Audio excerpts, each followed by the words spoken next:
Welcome to the Pando Days 23 Blitz.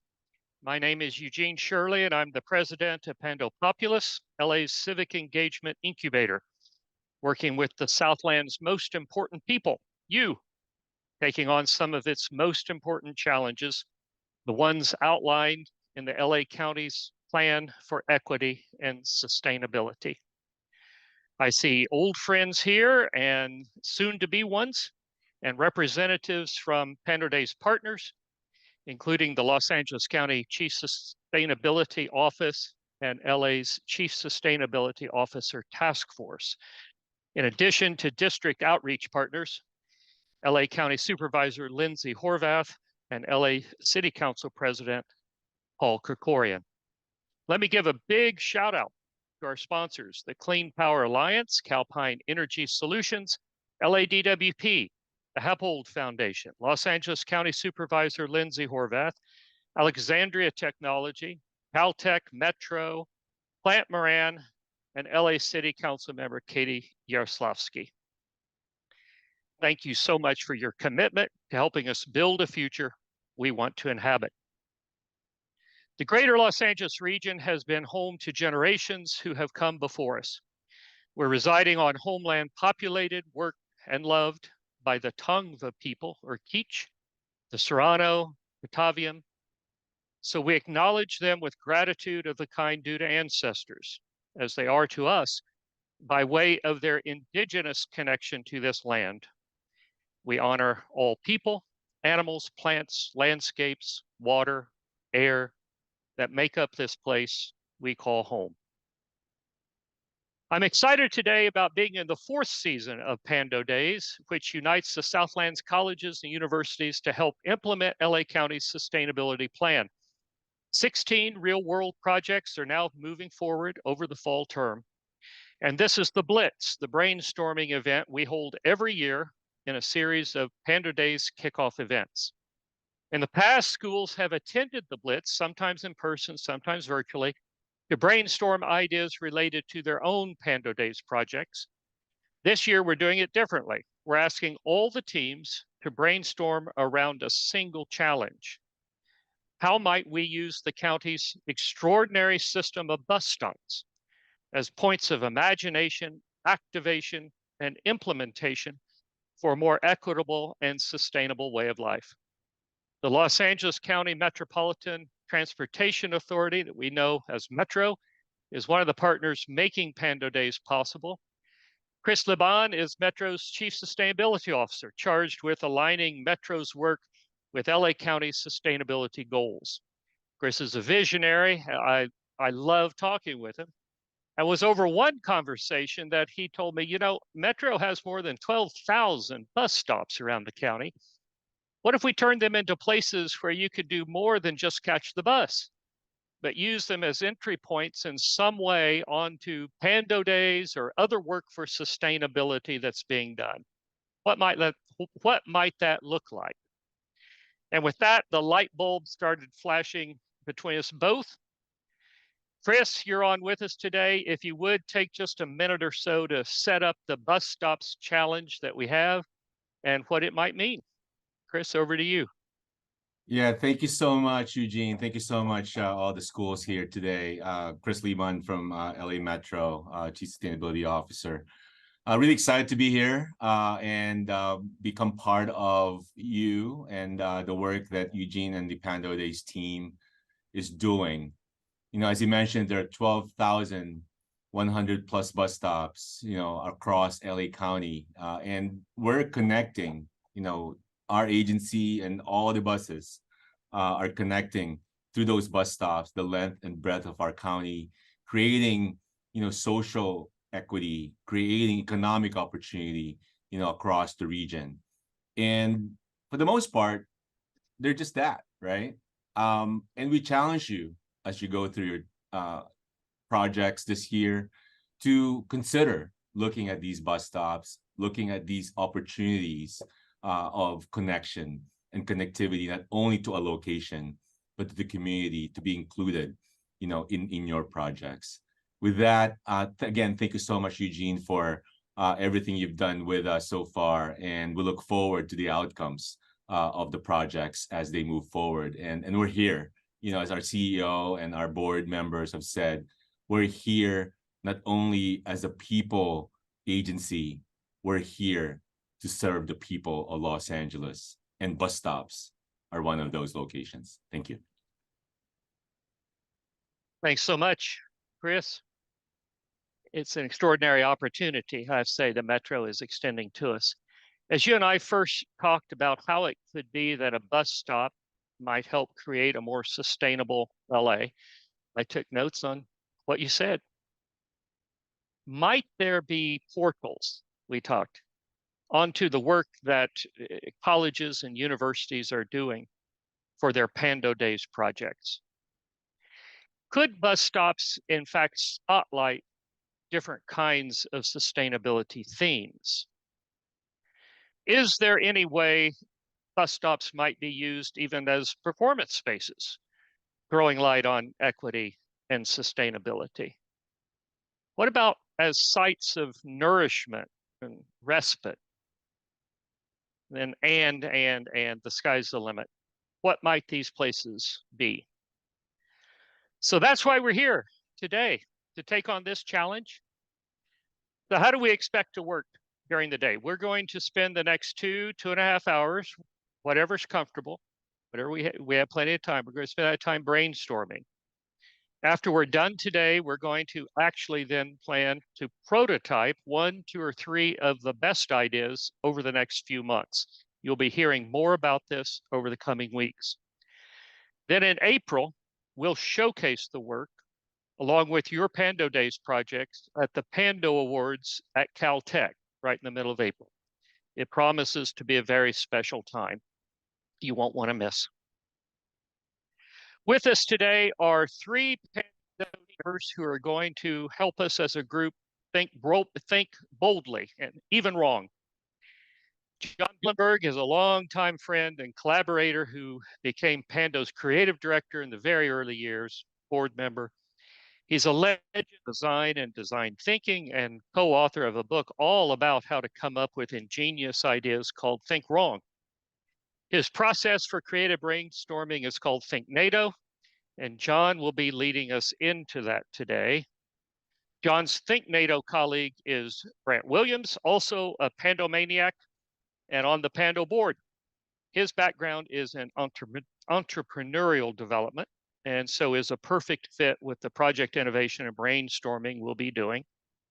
Joining John and Brant is Mark O'Brien, Pando's longtime design strategist.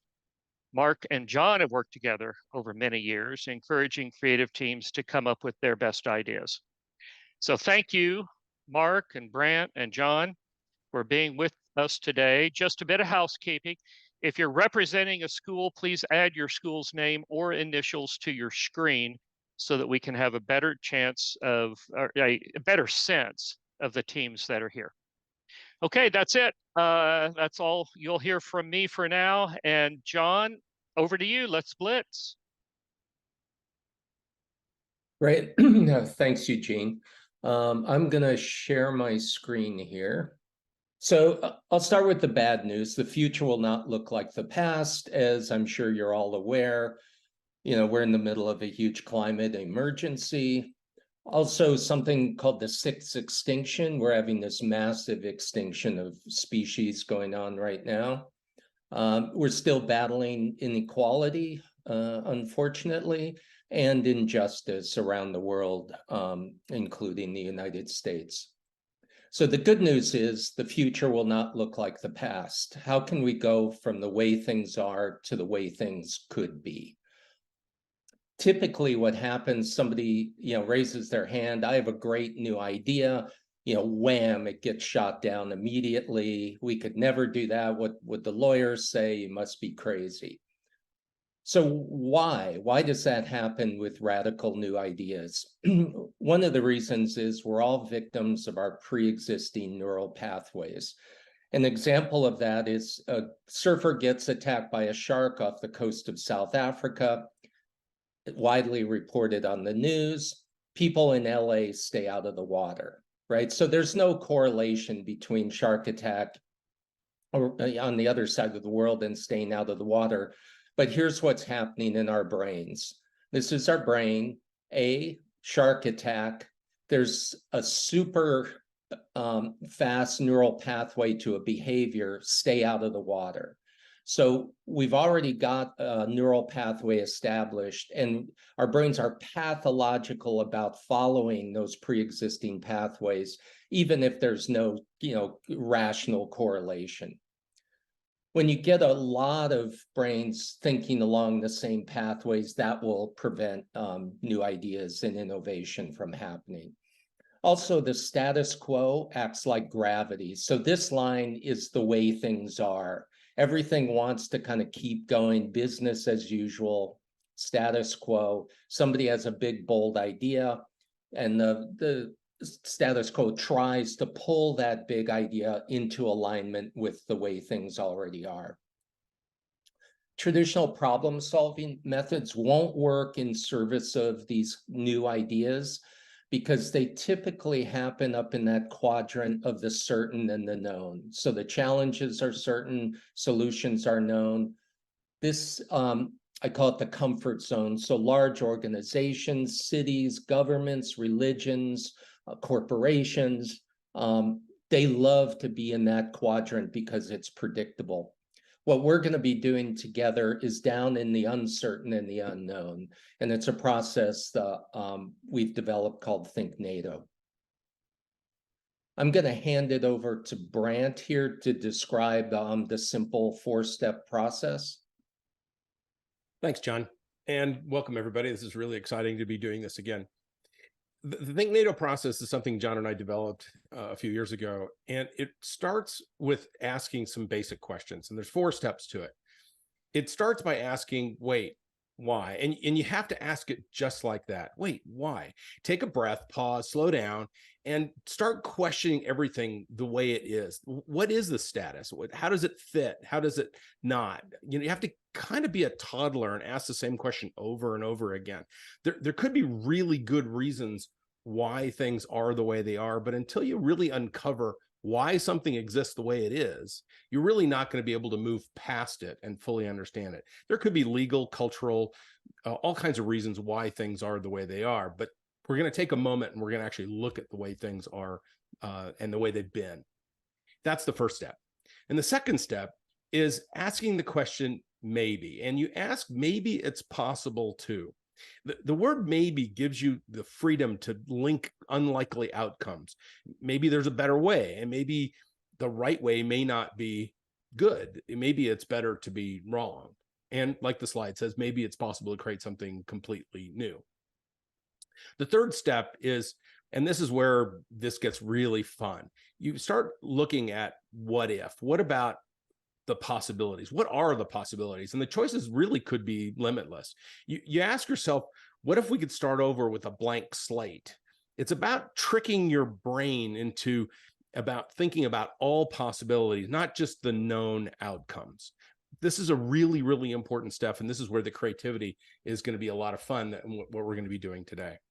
And the last step, and this is a really big one, you have to try something. You have to do something. You have to make things happen. Testing your ideas kind of gives you clarity. It doesn't have to be big, and it certainly doesn't need to be perfect. And it should be kind of messy, but we just have to get out there and try things to test them to see how they work. John? Great. Thanks. And you'll hear more about this as we go through it. I'm going to show a few examples so you can kind of see how this works and how you start with one thing and it builds on itself. This first project was done with students in that transition from college to getting jobs, and they were having a really hard time coming up with a project together. And the one girl, Rosanna, in the white sweater said, "I like pie." And I thought, like, what does that have to do with anything? I don't know that that's a project. But it was almost March 14th, so 3.14 pi. And they thought that was clever, that it was Pi Day. So they came up with this maybe it's possible statement. Maybe it's possible to use pie and coffee to transform a town. And they started simple. This is we call it a small bet. So they baked pies, set up on the street of this little town in Maine where we were at the time. And there was something about an alchemy of pie and coffee that lubricated conversation. And they thought, well, if we can do this and assemble people to have conversations, those could drive positive change projects in their community. That was really successful. So I said, well, you guys can have half our studio that was down in rural Alabama for the summer and do a pop-up. They called it Pie Lab. And for $600 total, they had to build out half of the studio as this pop-up Pie Lab. So they had built tables and pie boxes, cups and saucers from Goodwill. All of this was done, as I said, for $600. There's something about having really limited resources that makes people more resourceful. And they opened up for the summer. This is a deeply segregated part of Alabama, part of the United States, if not Alabama. And they have Black churches and white churches and Black restaurants and white restaurants, and they would never sit mixed race at the same table and have a meal. So we had one table, no takeout. You had to sit there no matter who was there and have a conversation. And that was, again, really successful. And we thought, well, maybe we could do a permanent pie lab. And we got a hold of this space on Main Street in Greensboro, Alabama. At this point, probably 70% of the businesses were boarded up on this street. Here's what it looked like when we first started. And they had to level the floor. These were all design students. None of them knew how to do construction or architecture. And they had to transform the space. We got this wood for free from sharecropper cabins that had been dismantled. And we built these big rolling walls that have storage on the back that could reconfigure the space depending on the usage. Painted the outside white, vinyl letters. We had a flag. And this is what it looked like when we opened up. So the front of it was the restaurant part, and in the back we had our studio. And we came in second in the James Beard Awards for restaurant design that year. We lost out to the new Guggenheim restaurant. Our total budget was $8,000 we got from Kickstarter, but we had to use $6,000 for the heating, air conditioning. So we really had $2,000 total. And we opened up as a full service restaurant. We baked pies. That's my daughter in the middle. We did various programs. The girl on her left was earning her high school degree and learning the restaurant business and getting paid for it. This is a prisoner on a work release program for the Alabama State Department of Corrections. We had pie baking contests, art classes for kids. This is a bike ride we organized, open mic nights. None of this stuff was happening in this town before we arrived. And then we got all kinds of press. PBS did a special, New York Times Magazine did a story, a big story on it. And people just started arriving to go to Pie Lab in Greensboro, Alabama.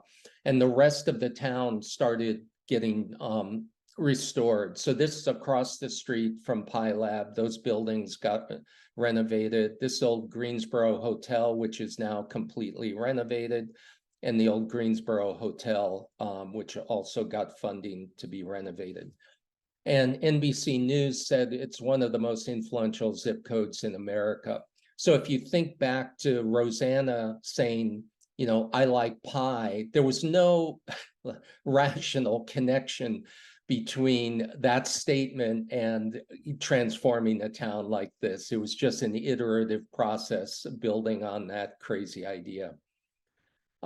This is a project for an organization in California called Not for Sale that fights human trafficking and slavery worldwide.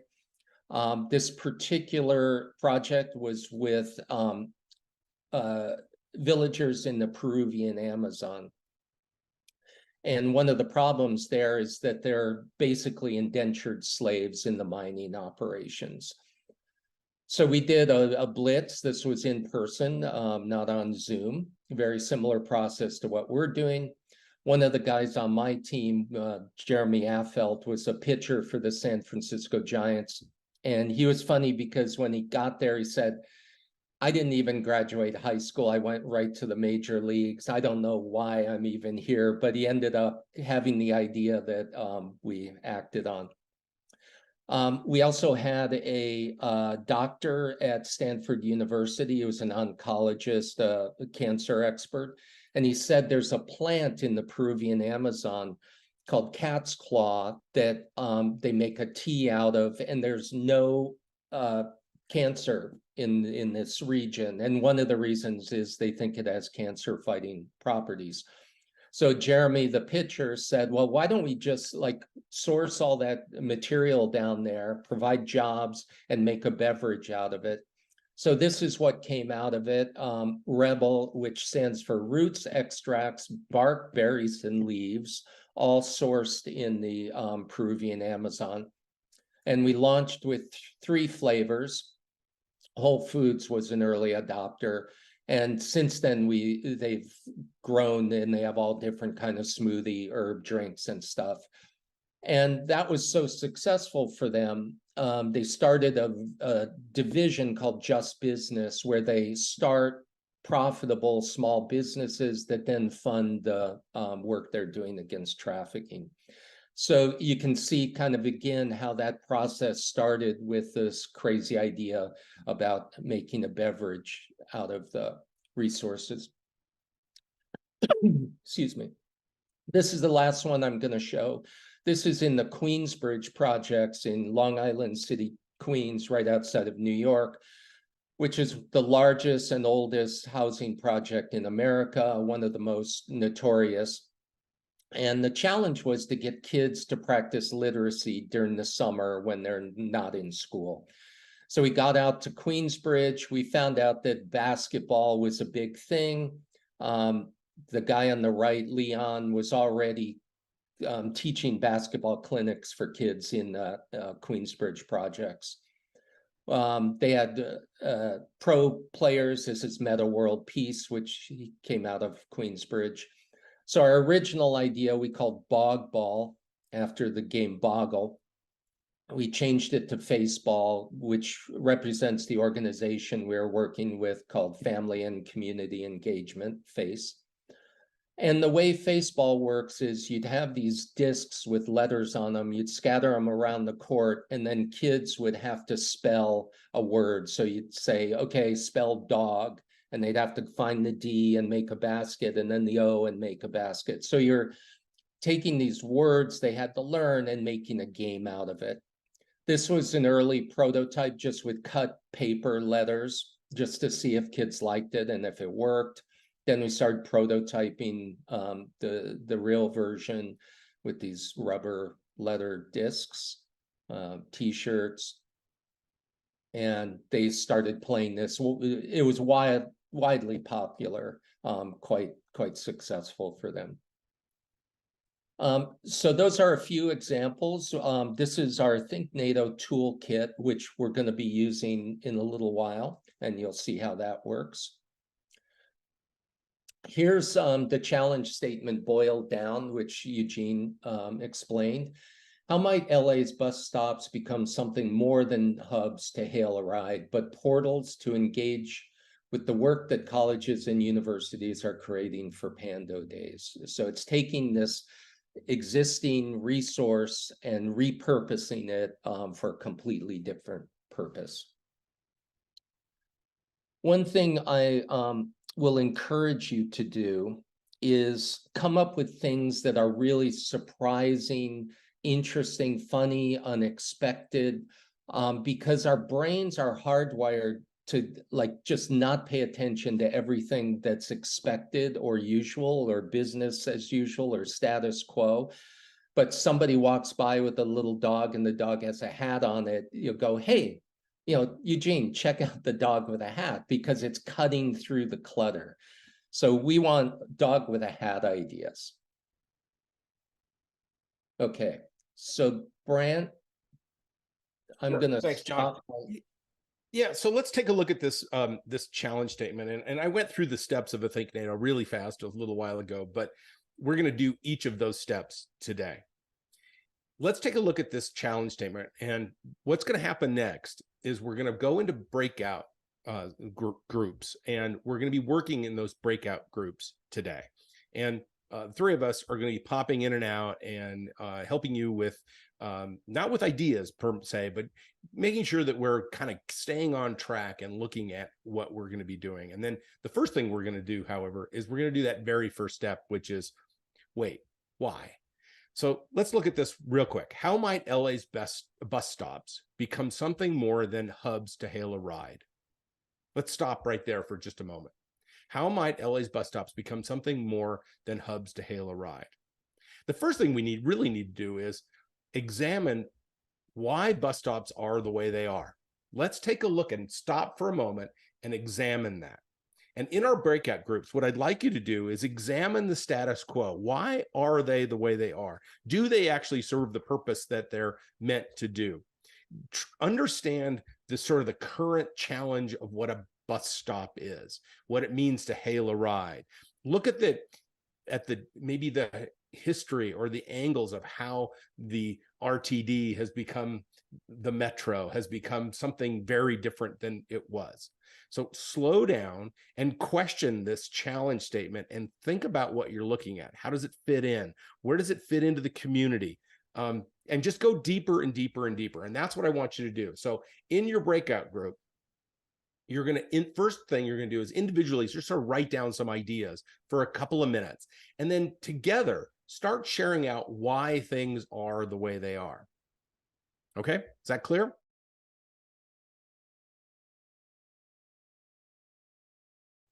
Let's share out if we could. I think this is an interesting example of sort of how we look at something that's a physical being as well as an interface to transportation, an interface to the various communities through the over 12,000, did I get the number right? 12,000 bus stops that are around the city and county.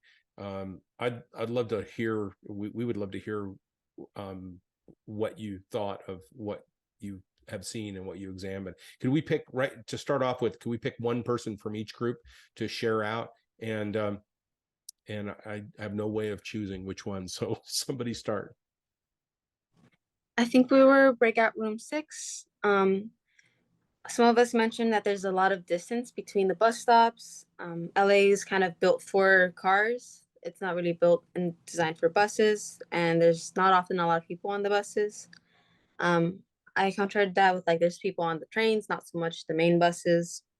Some ideas we came up with were like AR art, or like having a QR website that people can interact with, that there's like a sign on the bus station, or like an image that can be moved around like a puzzle, that just like a diagram of what Pando Days is doing.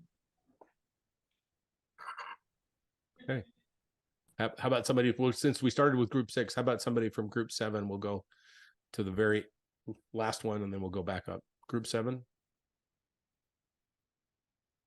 I think I was in breakout room 7. So one thing that came up that I wasn't thinking about before we started chatting in the breakout room was kind of why buses specifically are such critical infrastructure in LA. Like, I'm from the East Coast originally, and I'm more used to getting around by rail and trains, but it's definitely going to be crucial going forward to have both bus and rail line infrastructure, because the buses have been a part of LA for so long and people are used to having that system there, and it can just reach more places than the train alone.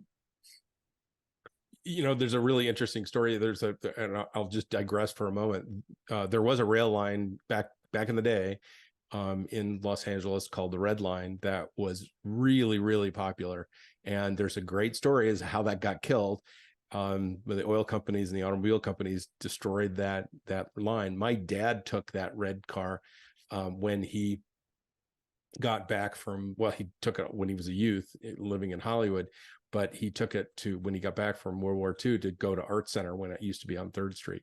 So there is a history of rail in central Los Angeles, and it's so interesting that it's sort of come full circle to put it back after it was destroyed. Anyway, little LA history note there. Thank you for that. I just put this in the chat, but there's a really great documentary called This Was Pacific Electric for those who want to learn about the story. That's a great documentary. Okay, so we had group 7, group 5.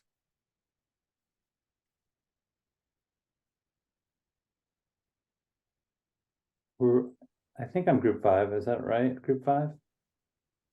Yeah, I think so. Okay. We talked about some of the constraints. I think we kind of got into that, but one of the things that we talked about at the end was just thinking about how bus stops are these crossroads, these kind of limbo spaces, but they're also like an interesting kind of fork in the road. And we're thinking of the Robert Frost poem, The Road Not Taken. Two roads diverged into yellow wood, and sorry, I could not travel both. And thinking just how like you might consider that moment of waiting as something kind of interesting and transformative, and maybe inviting people to explore the city and try a different road. Even maybe there's not actually going to happen. People are often trying to get somewhere, but they're sort of thinking about those other roads in other parts of the city. So encouraging that exploration and thinking about that moment as something sort of more exciting or interesting or existential. And then we were just thinking about lots of other aspects about the challenge of the limited space. They're often designed, the advertisements are often designed for cars, not pedestrians. And thinking about how we make it a richer place. And then all the challenges of like the safety, the vandalism, the space limits that you're facing when you have that, when you're working in that arena, spatial arena. And if there's something else I'm missing, feel free, 5, to jump in.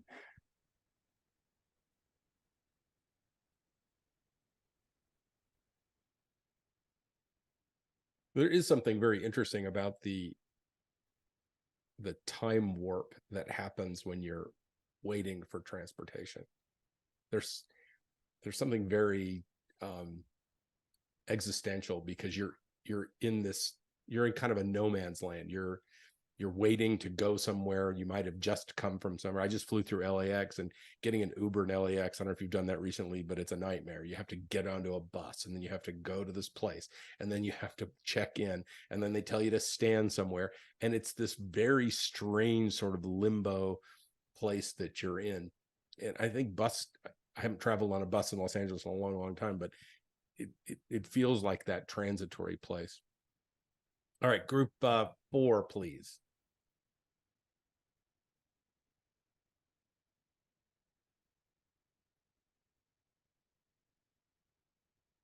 Does anybody identify with that? Yeah, here, sorry. Yeah, what you were just saying, Brant, it reminded me of a couple of years ago. I was waiting for a bus on Wilshire, and there was a kind of a loud homeless guy in the shelters. So everyone else was kind of standing on the sidewalk. And he started playing on his radio. He started playing some really cool music. And it was kind of this weird interactive group all of a sudden, because the bus took forever to come, and he was just playing his cool music. And we all kind of actually interacted a little bit. So that was something. Within our group, that was one thing that was addressed. We had people from Trade Tech and Pierce, and everybody seemed to say that lots of times the local bus stops are taken over by the homeless. It's like that's part of the audience there. Yeah, for sure. They have multiple purposes, right? Yeah. Beth, did you have anything to add? You seem to be pretty deep into the thought process. Wherever Beth is. I'm here. I just like to check and see if anybody else in our group would like to talk about. We have a lot of people in our group who have lots of things to say. We'd love to hear it. Anybody else? I'll summarize otherwise if that's, just want to give a second here. Talk a little bit about how the benches were designed and how they create a kind of a flow in traffic, where we mentioned how there's 7,000 people that are passing through each day that are using the buses, as well as 117 different routes systems.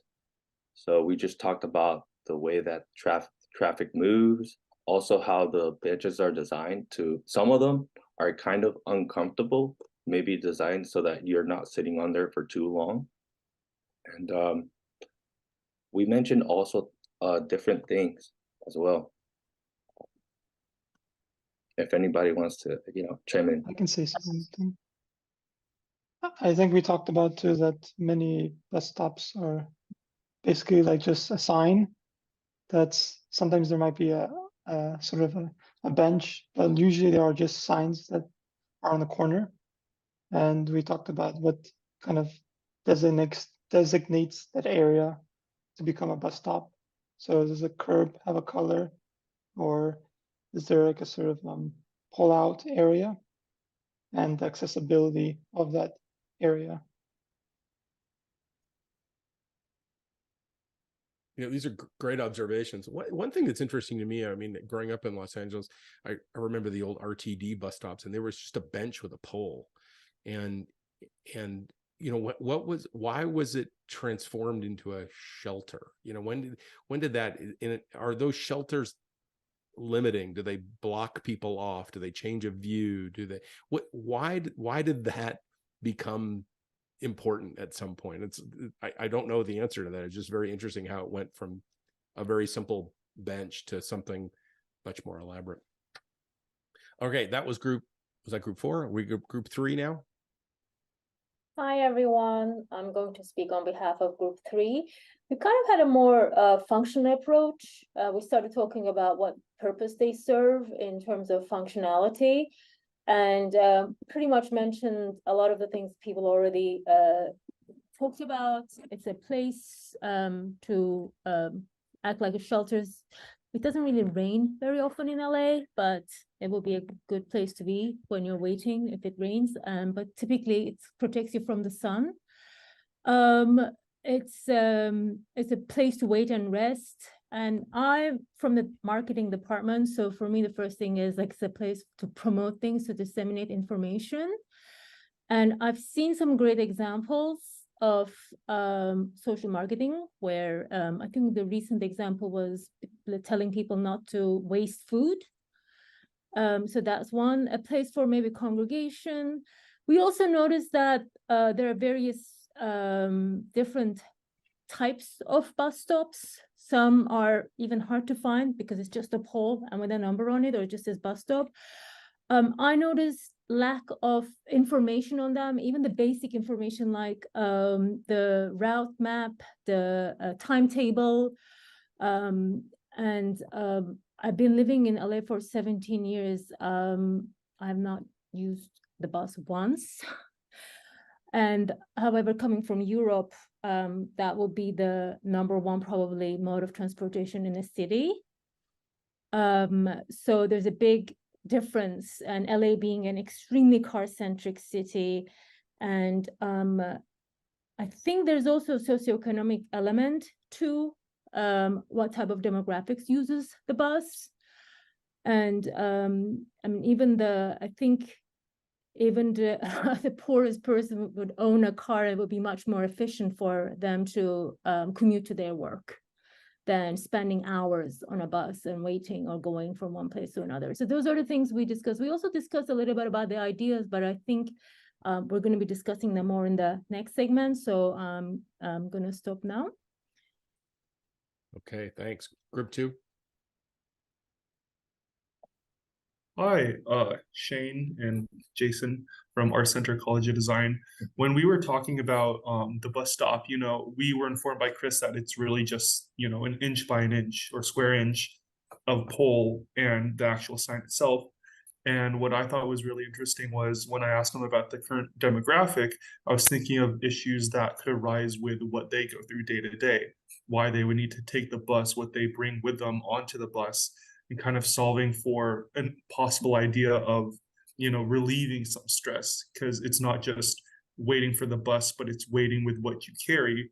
And I think that was a really big idea of kind of seeing how we can attack that issue, because the last thing that someone wants to do is carry 15 pounds of groceries and have to hold it at the bus stop because they don't feel comfortable possibly putting it on the floor. Right. And so just to bounce off of that too, Chris also shared that something I didn't know, right? That the bus shelters are separate from the bus stop, right? And that the shelters are put up by either the city or advertisers actually pay to design and put their advertisements on the shelter. So again, just to reiterate, the part that the Metro takes care of is just the post with the sign, right? You can correct me if I'm wrong, Chris, but that if the community wants an actual shelter, then you need to liaise with the city council or something like that, or reach out to advertisers to actually build the shelter. Group 2 had a subject matter expert. And he asked us to share back with the main group, so that's why we were, yeah, exactly. That's terrific. Great advice. Last one, group 1, please. Oh wait, we got a question. Jason, Shane, you raised your hand. Sorry about that. I was actually supposed to give a thumbs up, but I guess that was the reaction that I gave. Sorry. Emoji fail. I love it. Okay. Group 1. I can talk for group 1 for the first, and if anyone wants to join it after. We kind of started off our conversation with like what are our own experiences that we've had with bus stops, and what are stories that we might have heard. And one of the topics that we talked about was safety, and that was like a big one for us, that we talked about how a lot of people might not even feel safe with public transportation and bus stops. And I had a story of a student that I had met at Cal State LA, that she would go home after her night classes using the public transportation, and she had experiences of being approached by either unhoused people or just other people just wandering the streets in general. And one thing that she said, that she felt like every time she rode the bus or waited at a bus stop, she needed to make sure she had pepper spray or some type of self-defense weapon with her. And I thought that was something that's kind of obviously concerning and a real problem, that people feel that type of way when they ride a public transportation or waiting at a bus stop. It's pretty sad, I guess, or not, I guess, but it is sad. And then one thing we did talk about too that I thought it was interesting was that for a lot of us, maybe that our relationship with bus stops might not even be riding it or waiting at a bus stop, is more of just driving by it and seeing the advertisement and seeing like in the shelters, like you guys were mentioning. And another good example I think with advertisement too is that we brought up too, is that like in Chicago, it gets really cold, obviously. And they have in their wintertime, their bus stops usually have advertisements for vacations for Hawaii and Dominican Republic. And they talk about how I think one of the quotes was, my toes, I still feel my toes. And for people that are in Chicago, I'm sure, they wish they can feel their toes, but in December time, come November time, it's freezing out there. So yeah, I think that's one of the things that we talked about with, advertisement plays a big role with bus stops. Safety is becoming an issue for bus stops and what people experience. And, we talked about, we just, that was some of the stuff that we had talked about in group 1. Great. Yeah, good. Great examination. Thanks. John, do you want to do the setup for the next part? Yeah, sure. And this discussion reminded me of a project which I always thought was really brilliant. These students in Austria, their challenge was to get a message into the public realm, but they couldn't post posters, or they couldn't destroy or post anything. And what they came up with, they took a 4x8 sheet of plywood and then cut the statement out of that. So it was a stencil, and then went out at night and would stencil the statement or put it on the street and then power wash it into the street. And so it's just brilliant because they weren't breaking any rules by washing the street, but eventually, you know, the cars would, you know, they make it dirty again. But it was just a brilliant way of kind of solving that challenge, you know, and one that I would never have thought of. Okay, so this next step, I mentioned before the Think NATO toolkit, and it has 3 decks of cards in there. This one, the Wait Why cards, we're not going to use because those are topics and we already have a topic. But the other 2 decks, we have a white What If card and a black What If card. And each group is going to pick one of each. We're going to have to do it because we're not in person. You can say, I don't like those cards, and choose to redraw one of them or redraw both of them. But once you redraw, you can't go back. And I'll show you what these are. These are a prompt. So you're going to start with this random prompt and then come up with as many ideas as possible to solve your challenge statement. Okay. So I picked these in advance. The white What If card has a black back with a word on it, in this case, global. And then the other one has a picture. It's a little kid screaming into a microphone. So this one would be, you know, global scream or global microphone, right? So that's where you would start. The reason we do this, if I just say solve that challenge and you just go to your computer and you start coming up with ideas, all you're doing is mining what's already in your head, right? So there's that superhighway neural pathway to this file folder in your head, and you'll just kind of go in there, what kind of put together what you already know. So when you start with a random place, like here's another one, woke ocean or woke iceberg. It has no connection to our challenge. Okay, so this is where you start generating ideas.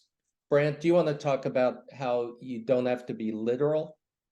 Yeah, so what's interesting about these cards, and you'll get to that, you know, in a moment, but there's all kinds of, you know, so here's a card that I love, right? Oop, wait, that's the weirdo thing that does with the, there we go. It's graffiti, right? Well, so you could take this literally as graffiti, or it could be art, or it could use the word that's on it. You could use the background as what it is. You could interpret the art or the graffiti or the image any way you want. There's a guy with a VR headset that's poking at something. You can interpret this any way you want. You can take the word, and where is it? There we go. You can take the word and use an synonym, an antonym. You can relate it to anything you want. It's not something that you want to interpret as a literal thing. You can certainly use it literally, but you don't have to. So let your mind be free to associate the image with the word in any way that gives you inspiration. And as John said, that's a way of breaking the pathway that says, I already know how to solve that. I see that. I know what to do with that because I've seen it 100 times before. If you use these prompts in service of the challenge statement and start breaking those preconceived ideas, you'll come up with some really great ideas. So with that, we're going to go into breakouts, and then we're going to pick some cards. So John, Mark, and I are going to go into breakout, and we're going to let's see, hold on a second. I want to join that real quick. Okay. So I got a prompt on screen. And what I want you to do is I want to take a few minutes, and please resist the opportunity to talk with your group. Individually, write down as many ideas as you possibly can. 15 ideas at least. Just write them all down individually. We're going to have an opportunity to share with your group in just a little bit, but individually, just write down as many ideas as you can once you get your prompt cards. John and Mark and I are going to go into each room now and do that. So I'm going to go to room 1, 2, and 3. And John, you go to 4, 5, 4 and 5, and Mark, you go to 6 and 7. Did you want to add anything, John? Yeah, these ideas, don't worry about being practical or doable at this point. Come up with the most interesting things you can, because we can always kind of pull those down, but we want to start with, it would be amazing if we could do that, right? So don't be afraid to be kind of out there at this point. We'll pull them back later on. Great. Okay, we're going to go to breakout rooms.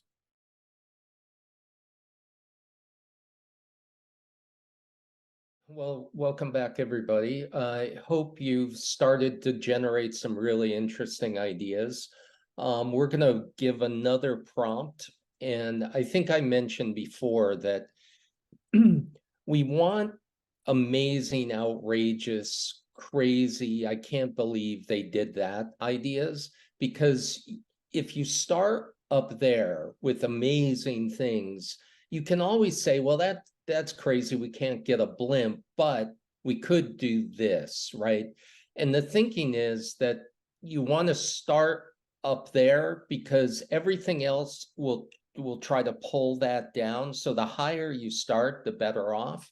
And you never go from a regular status quo idea and then later on in the process it becomes amazing. It never goes that direction. So the prompt here is build on what you've already done and think about what would be the most outrageous thing you could possibly do, right? So take what you've done and then maybe elevate it a little bit. And again, you might start individually and then share back to the team. And at the end of this, we're going to have each team share back their best ideas as a group. Brant, do you want to add anything? Well, I just changed my name to Brant Williams, Dog with a Hat. So think of that image with Dog with a Hat. It's like, whoa, what is that? That's what we're going for. That's what we want. We want something that's really outrageous. We'll figure out how to do it later, but let's go with outrageous. Thanks, John. All right, we're going to go back into breakout rooms in just a little bit.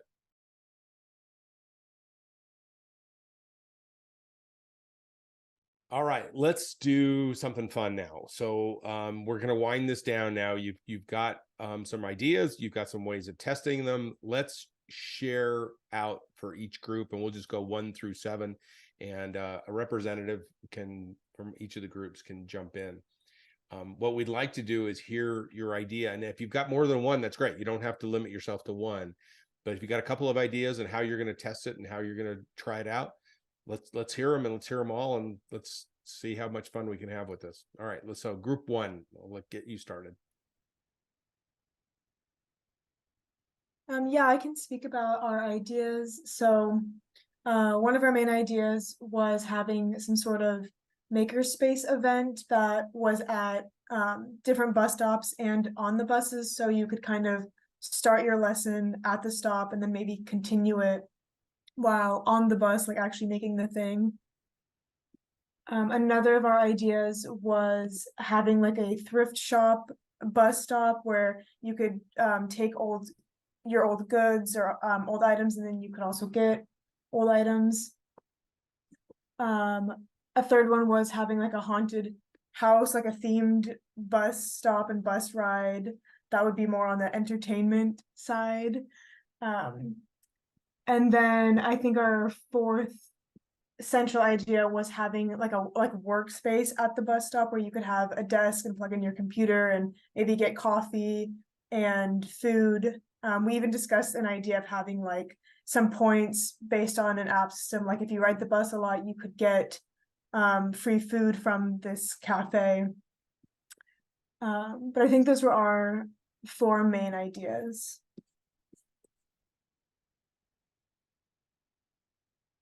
I was muted. Did you discuss how you might test one of those or all of them? We didn't get that far. We mostly talked about just components of them at the end result. I don't know if anyone else in my group wants to jump in and add. Well, one thing we did talk about that could be kind of like a testing was like Lindsay was saying about the like a cafe or whatever, like a point system would be kind of like the test of like, if you see an increase of bus stops, or I mean, if you see an increase of people riding the bus, and then seeing like, you know, okay, like it's like a reward system, and that usually does bring people to come in and like, okay, well, now I want to ride the bus, you know, more because now I can get free breakfast in the morning before I go to work or before I get to class. And we were kind of seeing like, okay, well, if we that could be kind of be like of a test, or we were saying like the workshops where it was like, okay, at this bus stop at a certain time, it was like a sewing lesson because that was our cards, and like we were saying how many people through the app are going to RSVP through it, and seeing, okay, if that's leading, you know, to an increase, or is it not working out and it's just not doing anything for us. That was like one of the ways that we're talking about testing. Great. There's something really cool about the makerspace idea. There was where you got some, you can learn something new at a bus stop and then get on the bus and continued learning, and you could have this roving learning experience as you're wandering around the city. Cool. Group 2. I can start off group 2's ideas, but like please jump in if I start like going off road. So our 2 cards were Derange and a person picking peach from the tree. And the ideas started from this idea that standed out was like something like a metro farmers market. So it could either be people dropping off their goods and other people can grab what they've done, what they've had, and then within their ride. And I will just dig deep into it, but I want to also say that our second idea that started out was like a metro sanctuary. So the word derange brought us here to be, so the bus stop could be a place that we could actually stop for a moment and take a breath, think about our like mental health, our actual health. And it could also have aspects for our safety. So one of our people in our group mentioned that we could have safety lights. So if you're in danger, you can light it up and like ask for help. It could have different aspects on that metro sanctuary, and how we can test our idea. Oh, and for the taking a deeper breath, like actually calming down, it was one of the idea was to have air filters. So the fresh air that we are breathing is actually fresher than the other parts of the city. And to test it out, we dug more deep into having a farmers market. So there are 3 different ways that we can approach it. One of them could be the farmers market that are at the actual bus stop, and we thought we can test it out near school campuses, so we have more interaction with people and all of that. And the two other ideas were like the farmers market be on the bus, or it could be like decommissioned bus, or even smaller buses from the metro. And it could actually also tackle the idea of the food deserts and like the farmers market going around the city. It could like go to the places that are less fortunate to have good food, and actually like spread out the goods that we have on other places. I like that. That could be really fun, and you could get the local communities to be involved with their local bus stops in that little area, that region. That's very inclusive. Terrific. Okay, group 3. Hi, I'll be talking about group 3. So we were having a very similar kind of concept to both group 1 and 2 with like a thematic bus stop kind of concept. So our cards we got were like open and museum. So we were thinking about how do we make like bus stops like a decorative shelter, or like almost a public museum that's open to the public.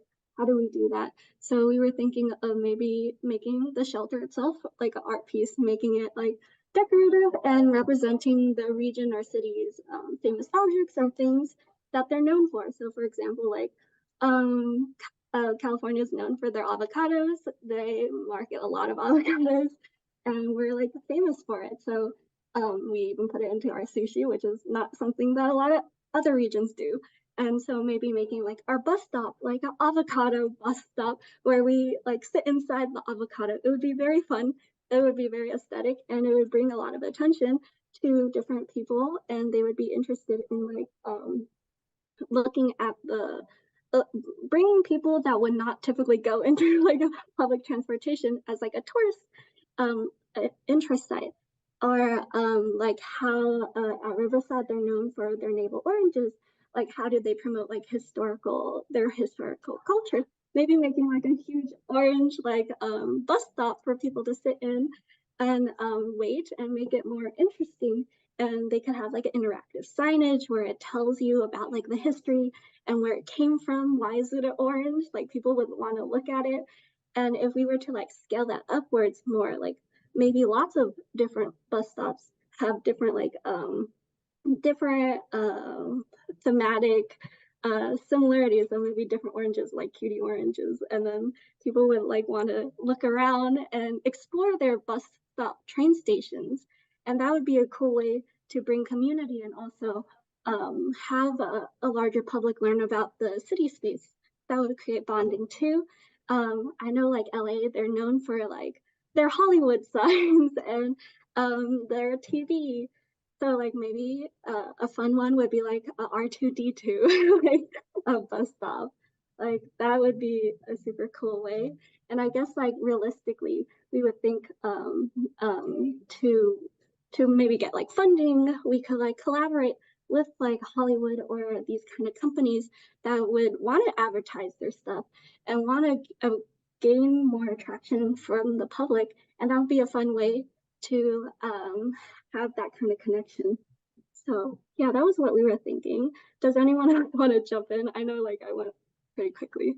Yeah, so we also talk about like when people visiting LA or people lives in LA, they use buses, they go to different stations. So we have like different themes with each stations, for example, like avocado, oranges, and then you can also collect those little stickers on each station or little stamp. So as your little souvenir, like I went to this avocado place, like bus station, and send to Instagram, share with my friend, like a little journey. All those like stickers and little stamps represents, you know, your journey or adventure lives in LA. That also could be quite interesting.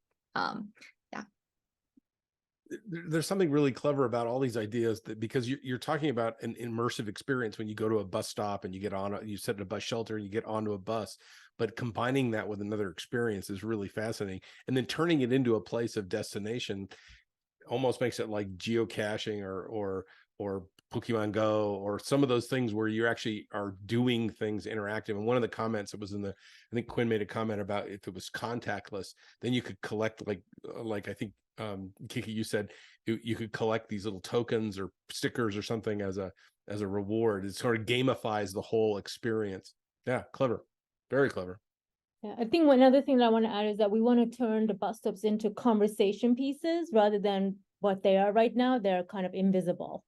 So they would be almost like a destination to go to rather than a destination that you go through.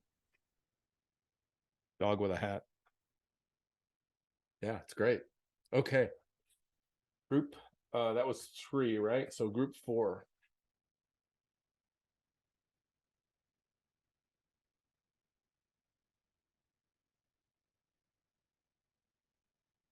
Group 4.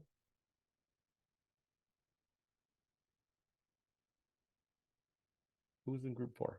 We're here, just hoping one of our college student age people would talk. I think that's more than a request. Beth, are you gonna go? Where are other folks? Are they here? Luis or Antonin or Stephanie? I can Any speak. of you willing to speak up? I can speak because so we made a whole large list thanks to Beth on like a Google Doc, and we had the 2 words was like, or the 2 images was like the moon. No, it was sneaky. The word sneaky and the picture of the moon, and sort of what we kind of came up with, or kind of highlighted as ideas, was more of the kind of a lighting up and glowing area that makes sounds and kind of illuminating a bus stop And then we sort of even talked about having maybe a place for resources to gather. But the bigger picture was that each one would be sort of like the moon has different phases. So each bus stop is a different phase and different communities which have different needs. So like on the college, around the college, would have more about feeling secure and more safety importance, or somewhere else where you might need to have some like a snack or access to water or whatnot. And yeah, and there's sort of more of a place that's sort of subtle but revealing. Is that kind of yeah, I think that's mostly what I remember. So make sure I understand this, because I think this is really clever. You got geolocated based on a need or a topic or the location that would dictate what the need of the community might be or a rider might be. Yes. Yeah, we sort of started talking about how the bus stops would look different in different locations, and we shot out a lot of ideas about how to communicate, like the bus schedule. Maybe there's a light up process. Somehow the bus stop illuminates differently for the bus schedules. And then at the end, we sort of started talking about how a bus stop would look different in different locations. So if I could riff on this just for a minute, because I think this is fascinating.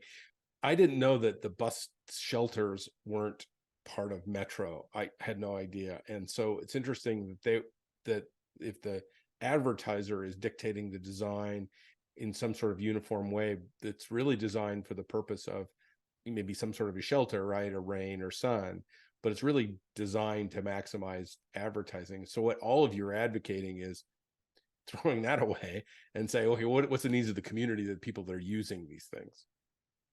So I think that common theme is really important. Yeah, and so we were also looking at looking at the bus stop as a resource for unhoused individuals, and how some of them have been actually living there. So we discussed having customized bus stops and having the availability of resources like water, or having like grab one, give one, kind of like the little libraries that they have, but a place where people could, put in their, whole fruit or drinks or snacks or something like that for kids who are at the bus stop. They might, be thirsty or hungry and have nothing, or adults. Yeah, so that was another one of our ideas. Cool. Yeah, I like that. Okay, let's keep going. That's group 5 now. Thank you. Okay, so our prompts were black and white photo of 2 people boxing and fuzzy. And that led us in a bunch of different directions. I think some of the ideas we had, one was this thought of having a bus stop that is safer, that allows people to communicate what they feel and maybe connect with what they feel. So if you have a quiet section in a library and maybe a more, I don't know, interactive section of a library, so if you painted a bus stop that you coded it so people could have a quiet section, and people could have maybe I'm a lost section, or that you could paint and sort of distribute the bus stop that would sort of communicate to other people and try to create more interaction between the people, and also maybe make some people make it clear that they don't want to talk to other people, and that maybe makes it safer for those people. Another idea we had was that what if you had mystery kind of bus stops, or like embedded in bus stops, there could be kind of a mystery bus stop, and like the thought is like maybe once in a while on your bus route a party bus shows up and has some sort of theme or idea, or maybe there is like a kind of different set of bus routes that are like exploratory, so that like you can take this bus and it takes you to a special place. So there's kind of custom buses, and there's more of like a surprise element. and fun element to the bus, because we thought about like the struggle that is a bus rider, being a bus rider in LA, and how do you sort of talk about, how do you relate to that, or work with that and improve upon that. Related to that was like, what if the bus stop became this kind of support group, connections to all the other bus riders and communicate with them.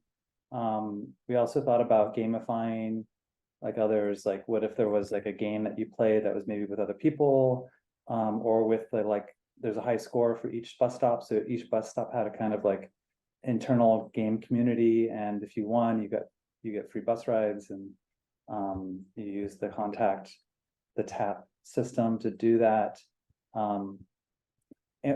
Related to that, we also thought about like bus doodling, like if there was a way you could draw and kind of like encourage people to do graffiti or street art, but then like maybe supported it by publishing it on other bus stops, or having a kind of game element to that as well, where you could put your stickers and you could put your drawing, you could draw, and that would be supported and become part of a community of other people doing that. Another idea we had was like this idea of be able to take both forks in the road at once. And so like if the bus stop would always kind of tell you about a different fork in the road that you could take, and you could like have that experience too, which maybe would be some sort of display that would say, if you went this way, this is what you would see, or something, or a local tour guide would kind of show you a different fork in the road and like what it was like to go, so you didn't have to suffer the remorse of only choosing one route, and maybe one day you would go on that route as well. Let's see, team, I guess, is there other things that we talked about?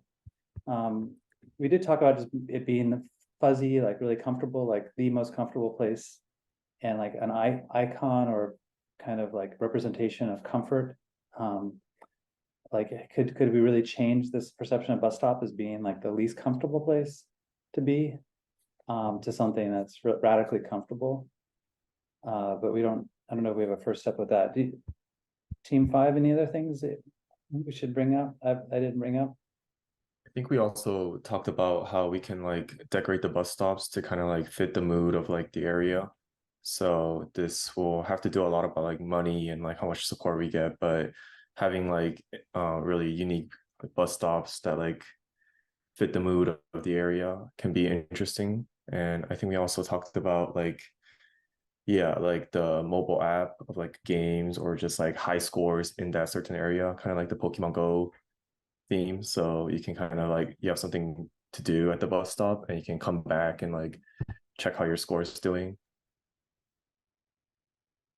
Yeah, we were also thinking like the longer you waited, the more reward you got in a way. the more you learned about something, the more sort of benefit you got game wise. I love that the common theme here is sort of tying the stop and the shelter to the community in some way, right? With it individualization. I think it's really, really clever. Okay, 2 more. Group 6.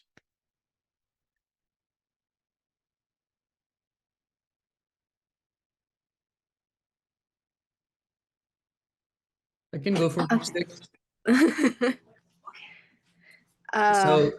So we had 2 cards. We had Jolly and cameras. That was the starting point. And as a photographer myself, I couldn't help but think about how cameras and photography can get us to stop and admire things or people, or marvel at things, places, people. So this idea of being stopped by a picture and then marveling at something was really critical in our conversations. Then we came up with this idea of a mirror. The camera can also mirror things, the world. So we had all those ideas around reflections, mirrors, holographic cards, kaleidoscopes, a telescope, anaglyphic designs, and so on and so forth. And it all led us to this idea of making bus stops as planetariums. And so we were thinking, oh, maybe we can, design dome-shaped bus stops, and we can feel under this roof. And we were thinking, well, we can have this experience of feeling underwater and looking at like drops, water droplets hitting the surface and seeing those ripples and being really immersed in this experience. It would be a multi-sensory experience. It would be visual, but also auditory experience, maybe using sound. And yeah, in terms of content, just looking at the universe maybe, but also creating kin with other species maybe, and create this kind of interspecies friendships with other creatures. And yeah, I don't know if I'm skipping over anything, group 6, but that's what I remembered from our great conversations. Yeah, definitely the projection. Another one that I liked that we mentioned was taking photos from local businesses and doing something with them at the bus station so people knew what was in the area.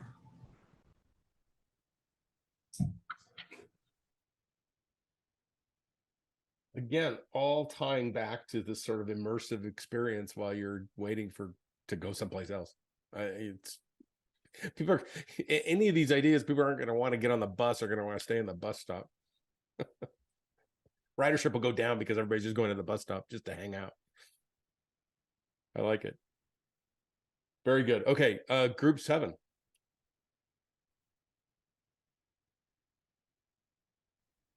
So we got the cards, that's card that said sloppy and a card with a picture of the sky surfing.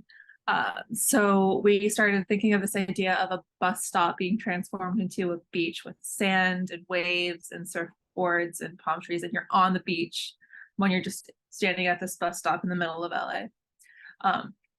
And so then we started talking about the idea of the bus stop as a portal to another destination, which in one way it already is because it takes you from one place to another. But what if the bus stop was a portal to different parts of the city, like from downtown LA to Santa Monica to Hollywood?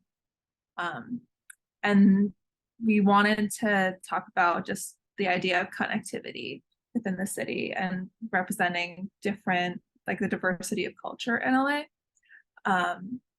So we kind of went more towards the idea of like testing out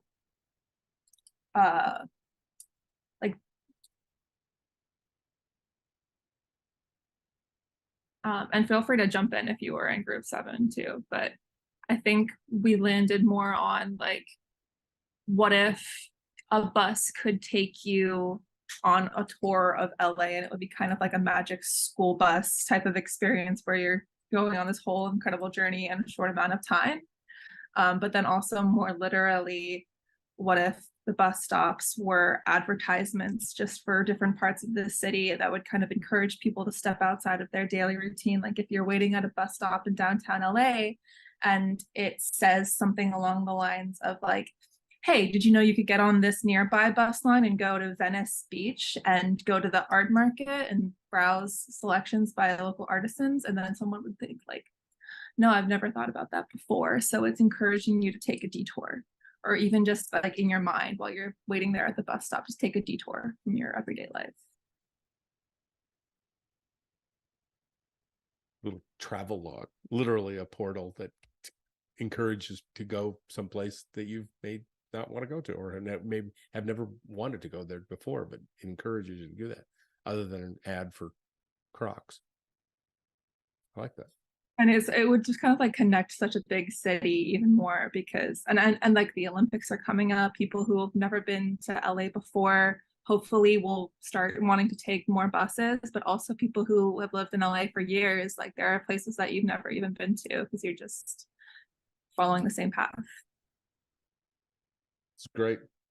These are terrific ideas. I mean, all of these, literally all of them are testable. You could work a prototype on any number of these and make them interesting and fun and create a place where people would want to experiment and visit and see how people react to them. It's interactive art in a bus stop form. Very clever. Well, that's our event. I mean, these are great. I've taken a bunch of notes. I know Eugene has too, and this has been recorded. John, should we wrap this up? Yeah, if we were doing this in person, we'd move into a stage of actually making stuff. You know, what would this program be called? You know, what's the name of it? What's the logo for it? You know, starting to prototype some of these, but we'll have to save that for later. Great job. Truly. Yeah, absolutely. Well, I think that, yeah, I think we're tossing it over to Eugene now. Okay. Yeah, wonderful job, everybody. Thank you all so much. I have been taking just a ton of notes, and I think we really have something really promising, and we're really gonna push some of these ideas forward. We will keep you all in the loop. But it's been an amazing afternoon, and I hope that 12,108 bus stops across the county will never be the same following today. Otherwise, in the Pando Days schedule, it's all projects all the time between now and Premier Week in early December.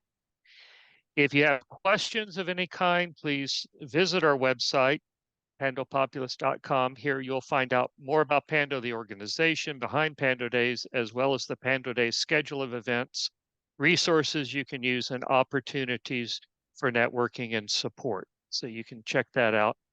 Always also feel free to reach out to me directly. If you have any questions of any kind, my email should be in the chat. Many thanks, John, to you and to Brant and Mark for amazing Blitz opportunities today, to Betsy Hunter, Alexi Karakatsios, Stephen Potter for prepping the event, making it run so smoothly. Thank you to those of you who come from college and university teams, students and teachers. Appreciate you spending your time with us today, and we look forward to seeing you in early December. And to our sponsors, once again, the Clean Power Alliance, Calpine Energy Solutions, LADWP, Heppold Foundation, Los Angeles County Supervisor Lindsay Horvath, Alexandria Technology, Caltech, Metro, Plant Moran, and LA City Council member Katie Yaroslavsky. Thank you all. Have a wonderful rest of your Saturday afternoon and evening.